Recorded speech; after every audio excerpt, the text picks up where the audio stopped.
या दिवस विनाकारण छळ काय करायचा समाजाचा? गोरगरिबांच्या ॲडमिशनचा प्रश्न राहतो, गोरगरिबांच्या नोकरीचा प्रश्न राहतो. गोरगरिबाच्या जीवनाशी भावनेशी सरकारनं खरंच खेळायला नाही पाहिजे. फडणवीस साहेबांनी मोठ्या मनानं जी आर काढला ना, त्याला शिंदे साहेबाचा पण सपोर्ट आहे. तर मग तुम्ही का आडवणूक का करायची? जर मराठवाड्यातला मराठा हा कुणबी आहे आणि त्या हैदराबाद गॅझेटियरचा जी आर जर तुम्ही काढला आहे, तर आडवणूक कशामुळं गोरगरिबांची करायची? इतक्या दिवस कशामुळं लावायची मग त्याला?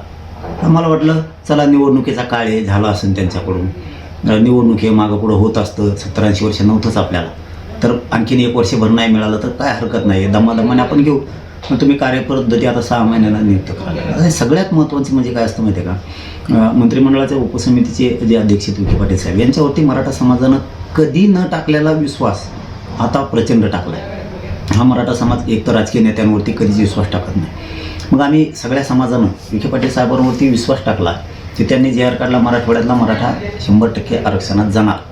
तर मग हा जे विश्वास टाकला ना, तर हा विश्वासाचे गैरविश्वास विखे पाटील साहेबांनी होऊ देऊ नये ही आमची प्रामाणिक इच्छा आहे. त्याला नाईलाज आहे. मग मला सरकार गरजेचं नाही, मला मंत्री गरजेचं नाहीत, मला माझा समाज गरजेचा आहे. मी ऐकायचं तोवर ऐकत, आणि तुम्ही जर हमेशाच असं करत राहिले, जाऊन बुजून प्रमाणपत्र देत नाहीत. आता उदाहरणार्थ सांगायचं जर ठरलं तर ज्या शिंदे साहेबांनी समित्या शोधलेल्या आहेत, ज्येष्ठ शिंदे साहेबाच्या समितीनं, त्याचे कुणबी प्रमाणपत्र दिले जात नाही. ज्यांचे कुणबी प्रमाणपत्र दिले त्यांच्या व्हेरिटी दिल्या जात नाही.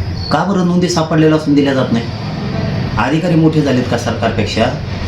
जाणून बुजून का अडवणूक केली जाते? गरिबांचे किती हाल आहेत, नोकरीसाठी रोखून धरलं जातं. आणि आता गॅझेटियरचा मराठवाड्याचा हैदराबाद गॅझेटियरचा जी आर निघाला, त्या जी आरनुसार अर्ज केले.